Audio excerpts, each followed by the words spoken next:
Hello everyone and good morning.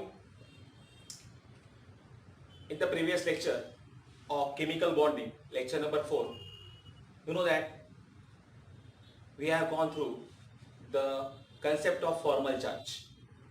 और मुझे पता है कि आप लोगों ने इसके ऊपर जो भी न्यूमेरिकल्स है जो भी प्रॉब्लम्स है आपने सॉल्व किए होंगे and now you understand the concept of formal charge.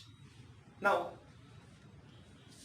the next topic for today is here valence shell electron pair theory. Students, do you know one thing here?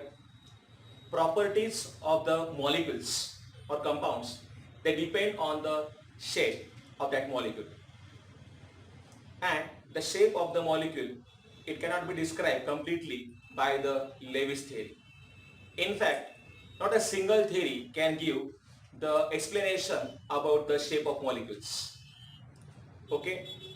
So here, one theory, it was given by the scientist here, जिनका नाम था Powell, yes, as well as one more scientist was there, जिनका नाम था Sidgwick. So this, Powell and Sidgwick, actually, he gave us the theory, and that theory is known as valence shell electron pair theory. इसका नाम है, मतलब उसका जो है शॉर्ट फॉर्म है वो है VSEPR theory.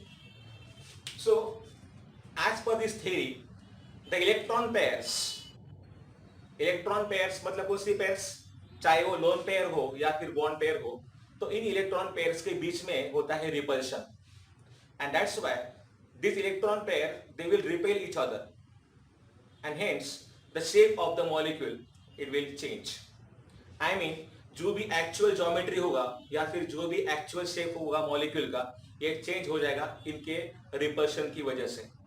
So actually this is known as the arrangement of electrons is called as electron pair geometry. और ये जो होता है अरेंजमेंट ऑफ इलेक्ट्रॉन पेयर्स, ये होता है लोन पेयर और बॉन्ड पेयर के बीच में, मतलब तो अभी हम यहाँ पे देखेंगे ये थ्योरी के क्या रूल्स है, what are the rules for VSEPR, मतलब valence shell electron pair theory. Now see the rule number 1, electron pairs arrange themselves in such a way that repulsion between them is minimum. एक बार जब भी molecule यहाँ पे form हो जाएगा तो ये इलेक्ट्रॉन पेयर जो है ये अपने आप को इस तरीके से अरेंज करेंगे ताकि इनमें कम से कम रिपल्शन हो.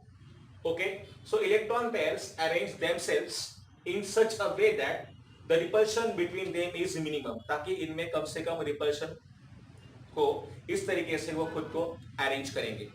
Then the molecule acquires minimum energy and maximum stability. Obviously, when the molecule it will have high energy, it will be unstable. But when it will have minimum energy, it can achieve the stability. तो हमेशा molecule मतलब try करेगा इन electron pair के बीच में repulsion कम हो और ज्यादा रहे स्टेबिलिटी. रिपल्शन कम होने से यहाँ पे क्या हो जाएगा, इनका जो एनर्जी जो है मॉलिक्यूल का ये कम हो जाएगा और मॉलिक्यूल जो है यहाँ पे ये हो जाएगा stable. So next is point number 3. Lone pair of electrons also contribute in determining the shape of molecule. Now see, lone pair of electrons. अगर हम बात करते हैं लोन पेयर की, आपको पता है लोन पेयर जो होते हैं वो होते हैं non bonding electrons.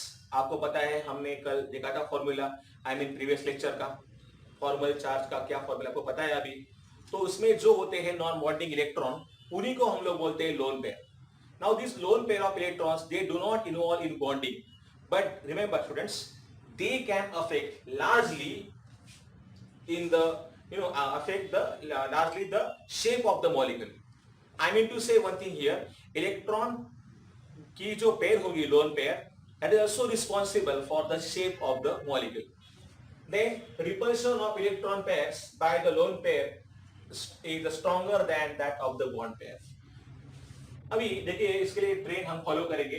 Train for repulsion between the electron pair is, LP का मतलब है यहाँ पे लोन पेयर के बीच वाला repulsion. It is always greater than lone pair repulsion which is greater than bond pair repulsion. Lone pair के बीच में ज्यादा रिपल्शन होता है क्योंकि इन पर सिर्फ न्यूक्लियस का ही होगा influence. So they get influence by only one nucleus. But जहां तक बॉन्ड पेयर की बात है तो बॉन्ड पेयर जो है it is influenced by the two nucleus. क्योंकि जो बॉन्ड बनेगा वो बनेगा दो एटम के बीच में. तो दो एटम के जो रहेंगे न्यूक्लियस इनका भी यहाँ पे रहेगा influence. That is the reason यहाँ पे एक ही जगह पे होगा influence. I mean only one nucleus और you can say there is influence of only one centre. और यहाँ पे क्या होगा in case of bond pair there is influence of the two nuclei. Nucleus is singular, nuclei मतलब दो अलग अलग न्यूक्लियाई, इसीलिए इट्स अ प्लूरल. तो इस तरीके से आपको ध्यान में रखने का है. This is the trend for repulsion between the electron pairs. So students always remember one thing here. Lone pair repulsion is greater than lone pair bond pair repulsion which is greater than bond pair repulsion. So this is nothing but the valence shell electron pair theory rules. Okay, so first of all मैं चाहूंगा कि आप इसको note down कर लीजिए. फिर हम देखेंगे किस तरीके से आते हैं shape of the molecules and what kind of geometry they have.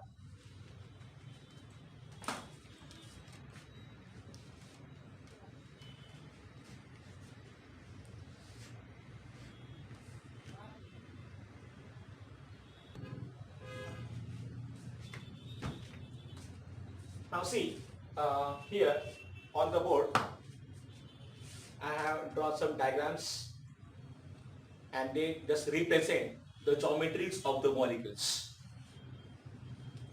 ऐसे molecules जहाँ पे lone pair of electron नहीं है, so they are having no lone pair of electrons. So in the first column, there is given number of electron pairs. In the second column, you can see these are diagrams. Arrangement of electron pairs. In the third column, molecular geometry यहाँ पे दिखाया है third column में. और fourth column में हमने यहाँ पे लिखे हैं कुछ examples. Now here, number of electron pairs. अगर आप देखेंगे यहाँ पे तो यहाँ पे lone pair है नहीं. मतलब जो भी यहाँ पे pair है वो है bond pair. I mean these two bonds are here. One bond means yes, two electron. I told you also. तो यहाँ पे अगर आप देखोगे this is nothing but the geometry of the CO2 molecule. CO2 molecule की यहाँ पे होती है कुछ ज्योमेट्री कुछ इस तरीके से. तो बीच वाला ये कार्बन है, ये दोनों यहाँ पे है ऑक्सीजन एटम. और यहाँ पे जो है bond angle, the bond angle is equal to 180 degrees. The geometry is linear. You can see the bond angle is how much 180 and the geometry is nothing but linear. So examples are CO2, BeBr2. याद रखिए ये सब examples आपको learn करने पड़ेंगे. MCQ में ये आपको जरूर आएंगे. For example the CO2 molecule is having following kind of geometry. तो इस तरीके से आपको सबके सब एग्जांपल जो है ये आपको लर्न करने पड़ेंगे. Now in the second row there are three number of electron pairs. So I told you all are there nothing but the bond pairs. 1, 2, 3 bonds are present and the geometry is trigonal planar. If you see here you can take it as Bf3 also तो भी चलेगा. बीच वाला यहाँ पे boron है, फिर ये यहाँ पे fluorine and fluorine. You can see here the bond angle is equal to 120 degrees and the geometry is nothing but the trigonal planar. You know that the whole circle जो होता है इसका मेजर होता है 360. तो ये अगर हमने तीन हिस्सों में बांट दिया तो हो जाएगा 120 degrees. So the geometry nothing but here trigonal planar and the bond angle is equal to 120. This is also 120, this is also 120 and this is also 120. So ये है ट्राइगोनल प्लेनर के कुछ examples. BF3, BCl3, BH3 etc. Okay, then the fourth is here. I mean number of electron pairs are 4. तो यहाँ पे देखिए जो geometry जो उसकी है ज्योमेट्री है tetrahedral. And the very famous example of this is nothing but methane. ये बीच वाला यहाँ पे कार्बन है, ये है हाइड्रोजन, ये है हाइड्रोजन, ये है हाइड्रोजन और ये है hydrogen. So there is the presence of actually four sides. Tetra means here four, but it's hedral surfaces. So it is known as a tetrahedral. अगर यहाँ पे देखा जाए तो टेट्राहेड्रल अगर हम बात करते हैं मीथेन की, तो मीथेन में जो होता है बॉन्ड एंगल वो होता है 109 डिग्रीज 28 मिनट्स. तो ये है मीथेन का बॉन्ड एंगल. सो कुछ और एग्जांपल्स के हैं, जैसे कि अमोनियम है NH4 plus, cation is there, SiCl4. So this kind of molecules they are having tetrahedral geometry. Tetra मतलब होता है चार एंड हेड्रल का मतलब होता है surfaces. So in this way, सो ये यहाँ पे जो दिख रहे हैं आपको रेड वाले, ये है यहाँ पे H atoms and now you can see there is a presence of 4 bond pairs. Then fifth example is nothing but is of the trigonal bipyramidal molecules. ठीक है, जो भी यहाँ पे है मैंने यहाँ पे एग्जांपल कहा आपको, ये एग्जांपल नहीं है, ये है number of electron pairs. Let me clear you, number of electron pairs, ये जो है ये है अरेंजमेंट ऑफ इलेक्ट्रॉन पेयर्स, ये है geometry of that molecule and the fourth जो है कॉलम यहाँ पे है एग्जांपल्स. सो इस तरीके से हम लोग यहाँ पे लिख सकते हैं. Now you can C in case of trigonal bipyramidal geometry here, examples are PCl5 Sb. Sb मतलब होता है antimony. Okay, antimony pentafluoride or phosphorus pentachloride we can say here. Okay, then the next example is nothing but having number of electron pairs is equal to 6. तो यहाँ पे totally है 6 bond pairs and the geometry is octahedral. मैंने यहाँ पे कोशिश तो की है डायग्राम निकालने के लिए, मतलब निकालने की, बट प्रॉपरली डायग्राम नहीं आया है यहाँ पे. But I will try to show by taking the structures maybe in the next lecture. ठीक है, तो अभी यहाँ पे ये है ऑक्टाहेड्रल ज्योमेट्री होगी इसकी. एग्जांपल्स है इसके SF6, PeF6, SeF6, sulphur hexafluoride, then tellurium hexafluoride, selenium hexafluoride, ये है टेलुरियम. ठीक है, और ये है selenium hexafluoride. So these are the examples of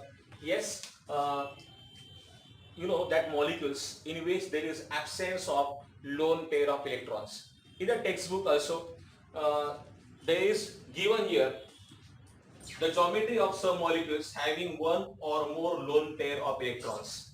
Okay, but before that I will say that ये आप लोग draw कर लो properly आपके notebook में. And I told you this example you must have to remember.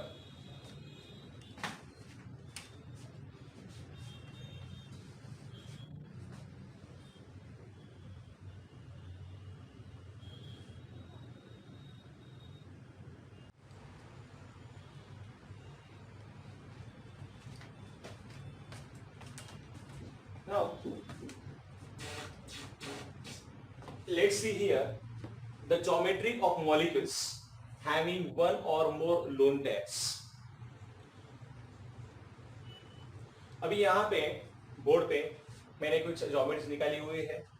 You know that in that यहाँ पे हमने जो सिंबल यूज किए हैं, A is the symbol for central atom, E is the symbol for lone pair of electrons. We can say them as a non-bonding electrons. Then D is the symbol we are going to use here for the bonded atoms. ठीक है, तो ये depending on the type of central atom, depending on the type of lone pair of electrons, I mean the number of lone pair of electrons, as well as bonded atoms, there are 7 different types of the molecules we can say. Okay, तो यहाँ पे जो मैंने column बनाए हैं, in the first column I have written here molecule type. In the second column I have written here number of lone pairs. In the third column I have written here number of bond pairs.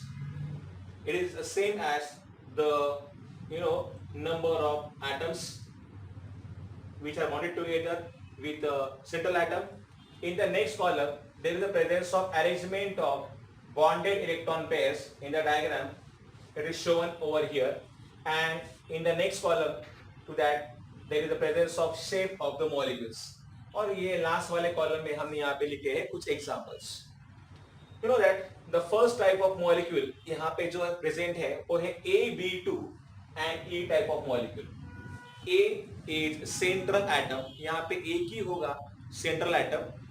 हर जगह पे एक ही दिख रहा है आपको central atom. लेकिन यहाँ पे है दो एटम्स जो कि है उससे बॉन्डेड. मतलब in case of for example you can take here SO2. तो SO2 में यहाँ पे ये है सल्फर ब्लैक वाला और ये जो दिख रहे हैं आपको रेड वाले dots, they are nothing but oxygen atoms. So presence of only one central atom and two bonded atoms. So at the same time presence of only one lone pair of electron. आपको पता है in case of sulfur the atomic number of sulfur is 16. So in the outermost shell there is the presence of 6 electrons out of which तो यहाँ पे ये जो है दो इलेक्ट्रॉन जो है यहाँ पे प्रेजेंट रहेंगे एज अ लोन पेयर और बाकी के जो रहेंगे इलेक्ट्रॉन 4 वो यहाँ पे बॉन्डिंग में इन्वॉल्व रहेंगे. And you can see here bond angle is also mentioned here and the bond angle in case of SO2 is equal to 119.3 degrees. Shape of the molecule is nothing but bend shape. Obviously यहाँ पे मैंने जैसे आपको बोला electron pair जो भी होती है lone pair of electron that also has some influence on the shape of the molecules as we discussed in VSEPR also. Examples जो है इसके वो है SO2 as well as ozone. So these are the molecules in which we can say they have the bend shape of the molecules. Okay, then the second type of molecule is known as, or we can have the symbol AB3E. यहाँ पे जो A है again it's a central atom and B is nothing but the number of bond pairs or we can say number of bonded atoms and E यहाँ पे मतलब होता है एक ही है यहाँ पे lone pair of electrons. So here number of lone pairs is equal to 1, number of bond pairs is equal to 3 and now you can see here it is shown over here. यहाँ पे जो blue दिखाया है मैंने dot ये है central atom और ये जो दिख रहे हैं आपको 3 black dots ये है yes they are nothing but the bonded atoms. तो यहाँ पे अमोनिया PCl3 इसका एग्जाम्पल है. Ammonia is an example of a trigonal pyramidal shape molecule. Ammonia as well as PCl3. तो यहाँ पे अगर आप देखोगे तो यहाँ पे होती है presence of one lone pair of electron. आपको पता है in case of nitrogen configuration is 2-5. So उसमें से एक रहेगी lone pair और बाकी के जो है 3 electrons they will form the 3 bonds with the 3 H atoms. So in this way it will have the geometry yes trigonal pyramidal. You know that pyramids you must have studied in the school days क्या होते हैं pyramids. Yes then यहाँ पे third type जो molecule का है वो है AB2 and E2 type of molecule. Obviously there is the presence of 2 lone pairs and 2 bond pair of electrons. And now here example है इसका water, oxygen difluoride, hydrogen sulfide, sulfur dichloride. All these are the molecules they represent or they has the bend shape of molecules. And you can see here that यहाँ पे अगर हम बात करते हैं water की तो इसका bond angle होता है 104.5 degrees.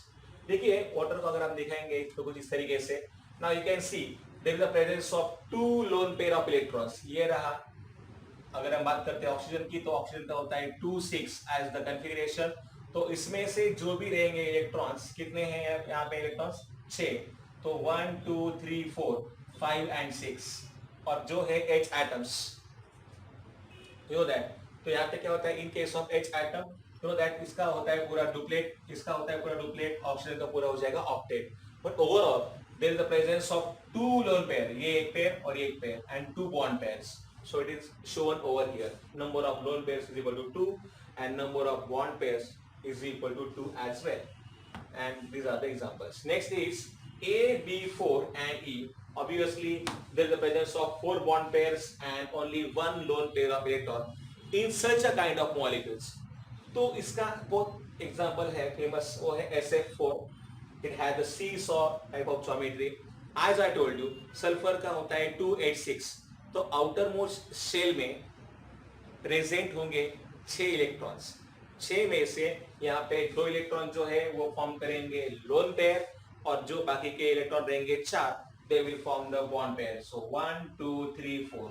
So they will form the bond pair with the 4 different fluorine atoms. If you see the geometry or arrangement of this kind of electron pairs, it is just like the seesaw. You know that this is seesaw. So that's why it is known as a having a seesaw shape.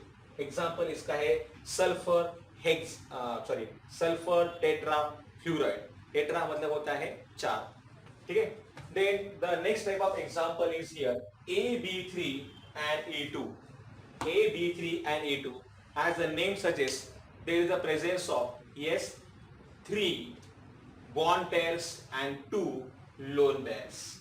ठीक है. अभी इसका जो है example, you know that इसका जो shape होता है ये होता है टी शेप. ओके, यहाँ पे देखिए ये है यहाँ पे सेंट्रल एटम, और बाकी के जो दिख रहा है आपको green 1, 2, 3, they are nothing but the bonded atoms. Example इसका है ClF3, BrF3, ICl3. Obviously they represent your interhalogen compounds. ये भी और इसके नीचे वाले भी, ये सब के सब होते हैं interhalogen compounds. You know that fluorine, chlorine, bromine, iodine, astatine, ये जो होते हैं they are known as halogens. And you know that इसके यहाँ पे जो ऊपर वाले जो होते हैं fluorine, chlorine, bromine, iodine, the size, if you see here properly, the size of the lower atoms in case of halogens, it's a quite bigger in size, so they sometimes also can carry positive charge. That's why they can form the compounds with this kind of small that elements. Such a kind of compounds, that they are known as inter-halogen compound. इनके बारे में हम जानेंगे 12th में. हमें वो देखना है chapter group number 16, 17 and 18 in the next year. ठीक है. तो ये है inter-halogen compound ClF3, BrF3, ICl3 and their geometry you can remember it's a T shape. Or now the next is here AB5 and E only. So here there is the presence of 5 bond pairs and only one lone pair of electron here. So here you can see arrangement यहाँ पे दिखाया है मैंने. Okay, and the geometry you can see or shape here square pyramid and BrF5 and IF5. You can see here also both these are nothing but the halogen atoms. That's why they are also known as inter-halogen compounds. And the last one is here AB4E2. AB4 and E2 यहाँ पे है number of bond pairs is equal to 4 and number of lone pair is equal to 2, and this is nothing but the arrangement of electron pairs. Shape है इसका square planar and ये है इसका example xenon tetrafluoride. Okay, so in this way also अभी यहाँ पे ये आपको क्वेश्चन इस पे जो आएंगे इस पर मोस्टली MCQs are asked.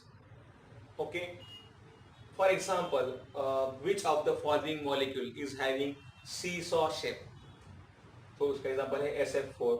तो कोई भी एग्जांपल यहाँ पे आपको पूछ सकते हैं. जो प्रीवियस वाला टेबल था और ये वाला जो टेबल है इसमें से आपको बस शेप और एग्जांपल्स याद करने ज़्यादा ज़रूरी है.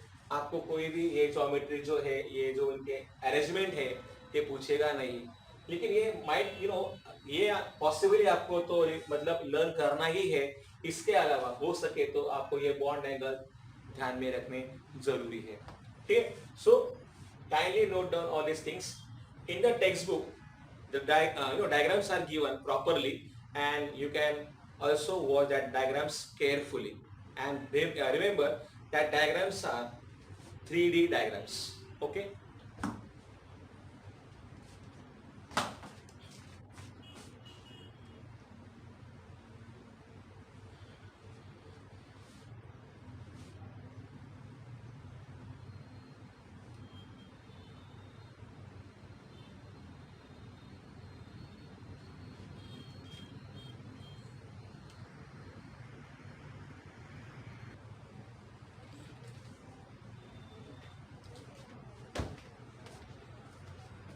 Now the next point is here,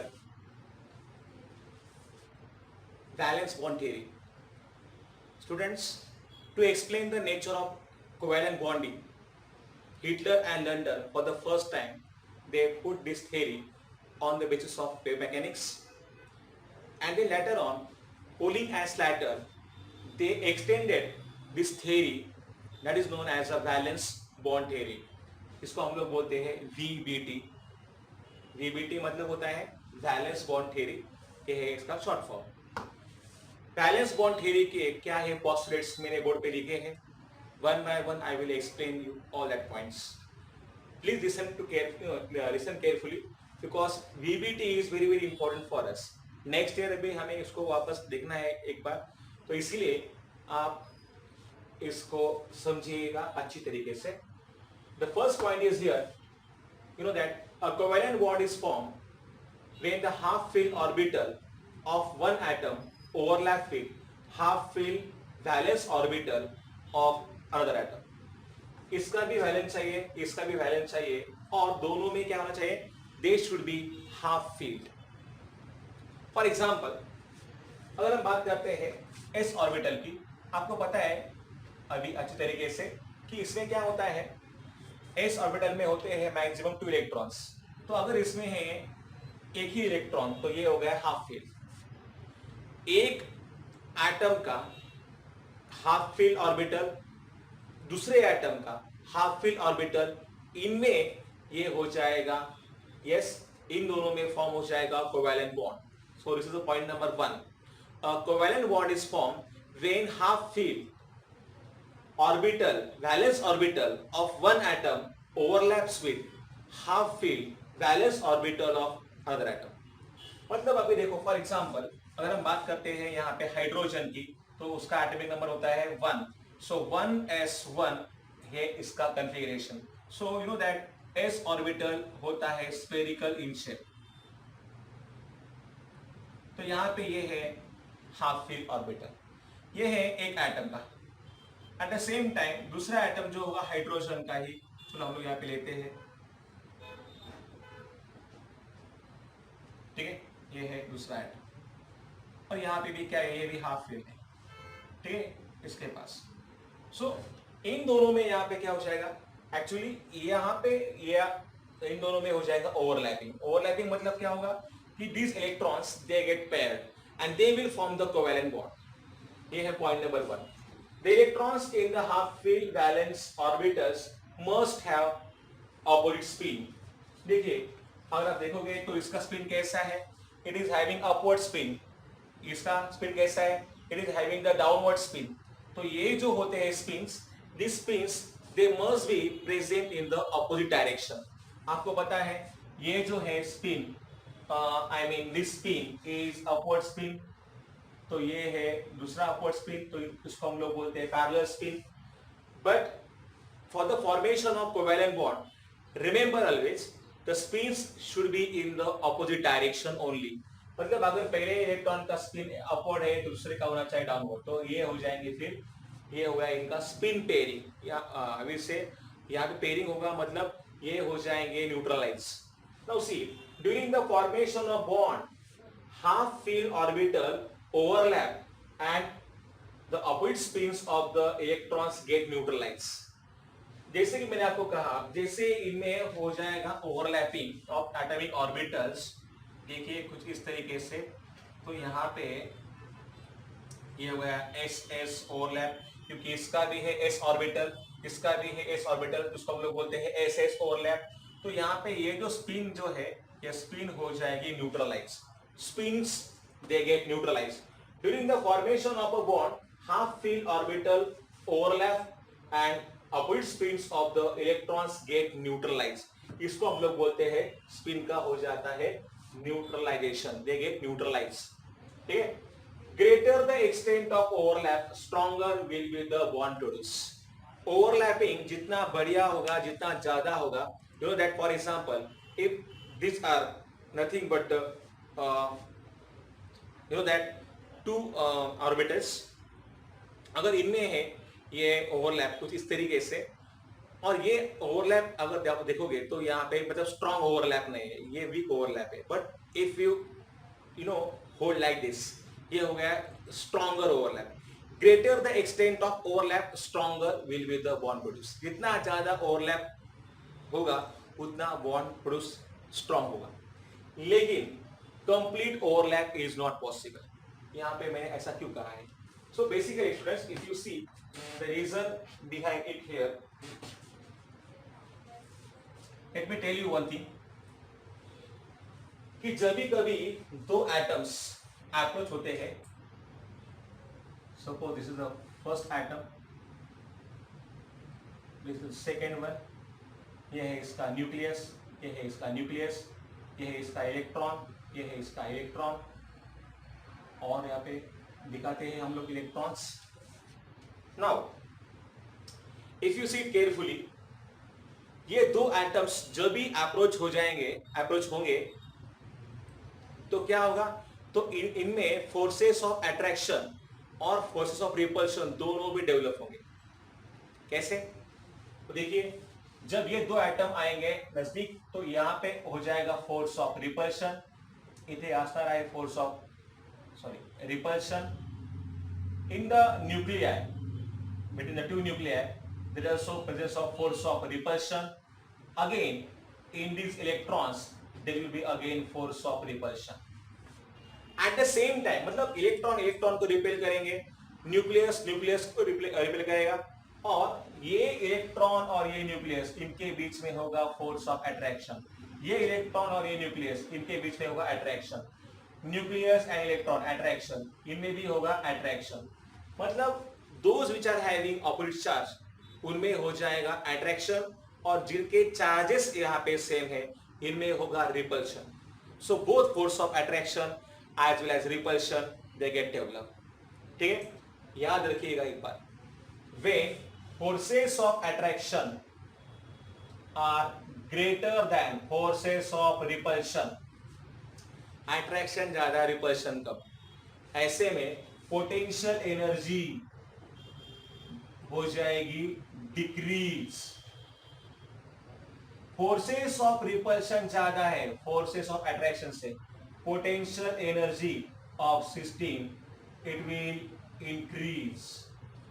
जब भी यहां पे ध्यान में रखिएगा, फोर्स ऑफ अट्रैक्शन ज्यादा रहेगा रिपल्शन से, तो यहाँ पे पोटेंशियल एनर्जी जो होगी सिस्टम की, ये क्या होगी? डिक्रीज। अट्रैक्शन ज्यादा repulsion come, potential energy will decrease, और यहाँ पे बॉन्ड फॉर्मेशन होने की पूरी संभावना है।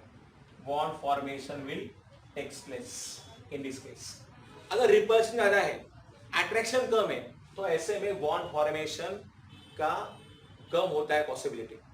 सो बॉन्ड फॉर्म होने के क्या चाहिए? There should be equilibrium distance. सोचिए अगर हमने इन दो एटम को पर्पसली मतलब बहुत ज्यादा पास लाया, तो क्या होगा? There will be strong repulsion between the nucleus, because दोनों न्यूक्लियस क्या करेंगे? रिपेल करेंगे। Repelling both the nuclei, they will repel each other. So that's why यहां पे मैंने लिखा है कंप्लीट ओवरलैप इसलिए पॉसिबल नहीं होता। दो एटम जब आएंगे एट इक्विलिब्रियम डिस्टेंस, तभी इनमें बॉन्ड फॉर्म हो जाएगा। ठीक है, then point number 5, number of bond form is equal to the number of unpaired electrons. Yes, obviously आपको पता है कि HHA में H2 मॉलिक्यूल में there is the presence of only single bond. लेकिन in case of oxygen, let's see, oxygen का होता है atomic number S8, so 1s2 2s2 2px 2py 2tz, 2 + 2 is 4। आपको पता है अगर हम लोग यहाँ पे निकालते हैं इसका बॉक्स डायग्राम, तो हमने अभी पढ़ा है in the chapter structure of atom, इसमें 1 2 3 4। अभी मेरे पास यहाँ पे 8 में से 4 इलेक्ट्रॉन चले गए, अभी 4 इलेक्ट्रॉन बाकी है। We have to feed this electrons in this orbitals. So here 1 2 3 and 4 as per the hertz rule. याद है ना आपको हर्ट्ज रूल? हाँ, तो यहां पे देखोगे ना आप कि ऑक्सीजन के पास है 2 unpaired electrons. That's why one oxygen atom, it will form double bond with the other oxygen atom. That's why the number of bond formed is equal to the total number of unpaired electrons. For example तो oxygen में होता है double bond. ठीक उसी तरीके से N के बीच में आएगा ट्रिपल बॉन्ड. अगर आप देखोगे तो यहाँ पे होते हैं 3 अनपेड इलेक्ट्रॉन्स. सो इसलिए ये पॉइंट लिखा है, point number 5 is very important. The number of bond form is equal to the number of unpaired electrons. ठीक है. Point number 6, bond formation takes place at equilibrium distance between the nuclei of the bonded atoms. At this distance, the total energy of the bonded atoms is minimum and the stability is maximum. As I told you, अगर दो atom एक दूसरे को approach करेंगे तो इनमें क्या होता है, फोर्स ऑफ अट्रैक्शन और रिपल्शन दोनों के दोनों डेवलप होंगे. और बॉन्ड फॉर्मेशन तभी होगा जब उन दोनों में होगा equilibrium distance. Bond formation takes place at equilibrium distance between the nuclei of the bonded atom. At this distance the total energy of the atoms is minimum and the stability is maximum. जितनी energy कम रहेगी उतना वो ज्यादा stable रहेंगे. I told you force of attraction बढ़ेगा तो क्या होगा, potential energy of the system decreases and bond formation takes place. जब कभी यहाँ पे ये एनर्जी बढ़ जाएगी, bond formation will not takes place. So अगर डिस्टेंस रहेगा इक्विलिब्रियम पे तो क्या होगा यहाँ पे, यस एनर्जी मिनिमम रहेगी एंड ज्यादा रहेगी उसकी stability. Then point number 7, electrons which are paired in the valence shell cannot participate in the bond formation. However, in an atom, if there is one or more vacant orbital present, then these electrons can unpair and participate.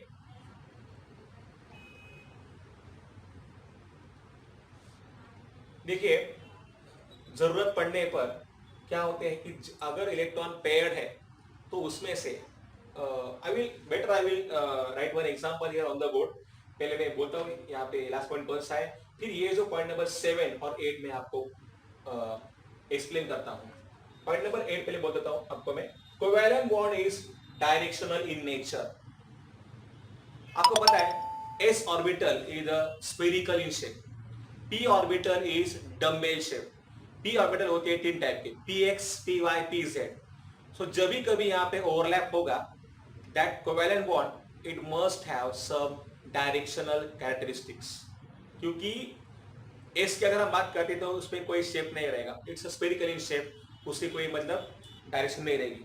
But px, py, pz, you know that px orients along x axis, py along y axis and pz along the z axis. तो यहाँ पे उसकी जो nature रहेगा bond का, it is nothing but the directional nature.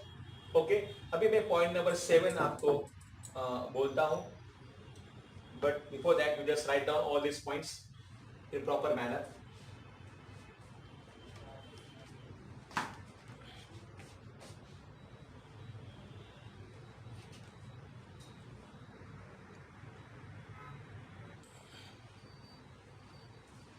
Let's see now here point number 7. I will tell you. हम बात करते हैं कार्बन की. Atomic number 6, 1s2, 2s2, 2p2. But देखा जाए तो 1s के लिए होता है एक बॉक्स, 2s के लिए होता है x एक बॉक्स एंड 2p के लिए होते हैं 3 boxes. 1s2, 2s2, 2px, 2py and 2pz. मैं इसे कहूंगा पहले ग्राउंड स्टेट. यहां पे इलेक्ट्रॉन कितने हैं, 2. इधर इलेक्ट्रॉन कितने हैं, 2. और 2p में यहां पे है इलेक्ट्रॉन कितने, 2. अभी देखिए, if you see the valency of carbon is 4, लेकिन यहां पे तो सिर्फ 2 ही है इलेक्ट्रॉन जो कि है unpaired. The number of unpaired electrons, it should be equal to valency. The number of unpaired electrons, is equal to valency. Valency of carbon is 4, but there is presence of only 2 unpaired electrons. इसीलिए पता है यहाँ पे क्या होगा, यहाँ पे ये 2s में से एक इलेक्ट्रॉन ये हो जाएगा अनपेयर, यहाँ पे 1s का कोई पार्ट नहीं रहेगा, आई मीन 1s2 इलेक्ट्रॉन का। तो 2s में से यहाँ पे एक इलेक्ट्रॉन यहाँ पे जंप करके ये आएगा सीधा यहां से इधर, मतलब आ गया देखिए इधर। इसको हम लोग बोलते हैं एक्साइटेड स्टेट। तो 2s में से एक इलेक्ट्रॉन उसने जंप किया, उसने मतलब इलेक्ट्रॉन ने जंप करने के बाद वो सीधा 2pz में एंटर हुआ। तो अभी इस तरीके से आप यहाँ पे देख सकते हो, 2s में है एक इलेक्ट्रॉन और 2px 2py और 2pz में है एक electron. So now you can see here there is the presence of 4 unpaired electrons. पहले यहां पे क्या था, इलेक्ट्रॉन्स थे पेयर्ड, फिर क्या हुआ, वैलेंसी और number of unpaired electrons same ना होने की वजह से यहां से क्या हुआ, अनपेयर हुआ एक इलेक्ट्रॉन और उसने यहाँ पे जंप किया, उसने एनर्जी एब्सॉर्ब की, it will go to excited state and now you can see there is the presence of 4 unpaired electrons and now this 4 unpaired electrons can be used for sharing. तो जैसे हमने यहाँ पे point number 7 लिखा है, यहाँ पे क्या दिया देखो, electron which are paired in the valence shell can not participate in the bond formation, पहले ये था। However, in an atom, if there is one or more vacant orbital present, then these electron can unpair and participate in the bond formation. तो यहाँ से इसने इधर jump कर दिया, अभी 4 इलेक्ट्रॉन से unpaired उसके पास। So in this way now you can see these are the postulates of valence bond theory. बात देखिए, in case in a doubt you can watch these lectures again and again, and ये आपको समझ में आना ही चाहिए क्योंकि इसके ऊपर भी हमें क्वेश्चंस आते रहते हैं। This chapter is very important, this chapter is for 8 marks, okay, 6 marks compulsory and 8 marks with option. आज के लिए हम यहाँ पे रुकते हैं, बाकी का जो टॉपिक है remaining topic that we will see in the next lecture. Till that time take care, okay, good bye.